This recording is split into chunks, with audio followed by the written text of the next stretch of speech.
नमस्ते दोस्तों, मैं अंकुर आर्य आप सभी का स्वागत करता हूं आपके अपने यूट्यूब चैनल सत्य सनातन में।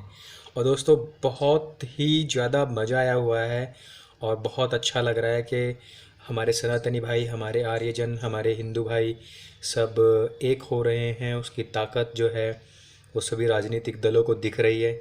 मैं कल एक न्यूज़ चैनल देख रहा था, तो पहली बार ऐसा मुझे लगा है कि मतलब मुस्लिम लोग ये कहने लगे हैं कि हमको भी मंदिर ले चलो और हम भी वहाँ जाना चाहते हैं। वो भले ही बौखलाए हुए हों, चाहे कुछ भी हो, लेकिन बहुत ज़बरदस्त है। क्योंकि एक टाइम था, भारत एक सेक्युलर कंट्री है संविधान के अनुसार, और इसका पूरी जिम्मेदारी जो थी, इसका जो पूरा ठेका था, वो पूरी तरीके से सिर्फ एक जो है हमारी बहुसंख्यक समाज, जो हमारा हिंदू भाई है, सिर्फ हिंदू समाज ने ही उसका ठेका उठाया हुआ था। लेकिन अब ज़बरदस्त तरीके से, जिस तरीके से अभी गुजरात के चुनाव हुए हैं और राहुल गांधी ने भी एक जनेऊ पहन के दिखाया, तो एक्सपोज हो रहा है सारा कुछ। मतलब राजनीतिक दल एक्सपोज हो रहे हैं और अब मुसलमानों ने भी कहना शुरू कर दिया है कि हिंदू सब एक हैं और ये सब जनेऊ के पीछे दौड़ रहे हैं। तो ये जो दौड़ना है, जो टोपी उतार कर जनेऊ पहनने लगे हैं, और जिस तरीके से सावरकर जी ने कहा था ना कि तुम अपनी अगर ताकत दिखाओ तो ये लोग अपने कोट के ऊपर भी जनेऊ पहनने लग जाएंगे। तो वो बात सच्ची होती नज़र आ रही है। और बहुत ही ज़बरदस्त, मतलब तुम लोगों की एकता, जिस तरीके से रैगर जो अभी तक कहते थे ना कि मनुस्मृति में हरिजनों को बहुत बुरा बताया गया है, गलत बताया गया, उनकी अवहेलना करना और उनको मारना पीटना, ये सब बताया गया है। तो उन सब को धता बता करके, और रैगर को जिस तरीके से उन्होंने पहले दलित बोल के प्रचारित किया और सब हिंदुओं भाई ने उसको अपना हीरो माना है, तो ये एक नए समाज की तरफ बढ़ रहे हैं हम। लेकिन कहीं ना कहीं इसमें थोड़ा सा मुझे संदेह ये पैदा होता है कि ऐसे टाइम ही, अधिकतर क्या होता है ना कि ऐसे टाइम ही हमारे ऊपर नए नए नेता उभर कर आने लग जाते हैं। हाँ, तो वो हमको दबाना शुरू कर देंगे। मतलब इसका कहीं ना कहीं दुरुपयोग होता है हमेशा ही, जब जब हिंदू एक हुआ है, जैसे कि गुजरात में हुआ था और भारत में भी अन्य जगह पर भी एक हुआ है, तो उसका ना राजनीतिकरण होना शुरू हो जाता है। घरेलू नए नए छोटे भैया जो होते हैं ना, पैदा होना शुरू हो जाते हैं, या ऐसे टाइम कुछ धर्मगुरु पैदा होने शुरू हो जाते हैं। तो वो चीज़ बहुत गलत होती है।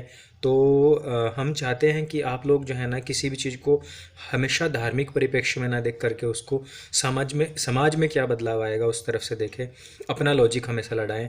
क्योंकि जब हम एक तरीके से किसी के आदी हो जाते हैं ना, कि वही हमको सारे लॉजिक्स देगा, वही हमको सारे एग्जाम्पल देगा, सिर्फ वही हमारा नेतृत्व करेगा, तो वहाँ आकर फिर प्रॉब्लम होनी शुरू हो जाती है। नेतृत्व खुद में पैदा करो और खुद सूझबूझ से चलो।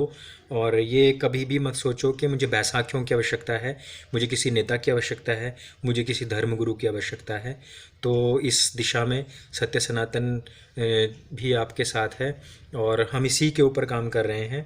और कि हम सभी लोग जितने भी हैं वो अपने खुद के जो तर्क शक्ति है उसको इतना ज़्यादा बढ़ा लें हम, कि हम किसी का भी सामना कर सकें। तो आप लोगों का प्यार ऐसे ही मिलता रहे और हम ऐसे ही आपके साथ ये जो पूरा एक हम जो ऑनलाइन गुरुकुल चलाने की सोच रहे हैं, ये पूरी प्रक्रिया एक दिन बहुत बड़ा रंग लेगी। अभी आप वीडियोस देखिए कि किस प्रकार से समाचार जो मैंने देखा था उसको मैंने पूरा रिकॉर्ड किया, उसको देखिए एक बार, तो देखकर आपको भी अच्छा लगेगा कि ये बदलाव हो रहा है और ये बदलाव बहुत ज़रूरी है और ये बदलाव बहुत समय के बाद आया है। लेकिन इस बदलाव को सहेज कर रखना हमारी आपकी सबकी जिम्मेदारी है। तो सत्य सनातन वैदिक धर्म की जय। ओम वंदे मातरम। जय हिंद। 70 साल में दो काम किए हैं।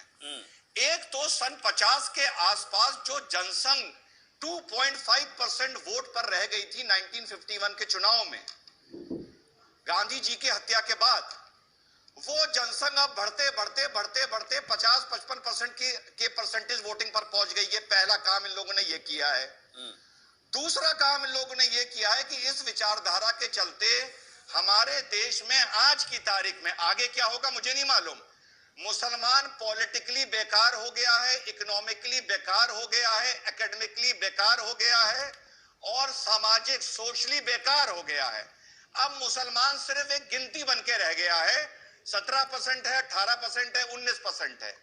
जहां तक मेरा मानना है, अगर यही रिवाज चलता रहा और अगर इसी तरह हिंदू एकजुट होता रहा, तो आने वाले वक्त में हिंदुस्तान में जो हमारी अगली नस्ल है, जो वकार साहब के और मेरे बाद जो नस्ल आने वाली है, उसे हिंदुस्तान में और बुरे दिन देखने पड़ेंगे।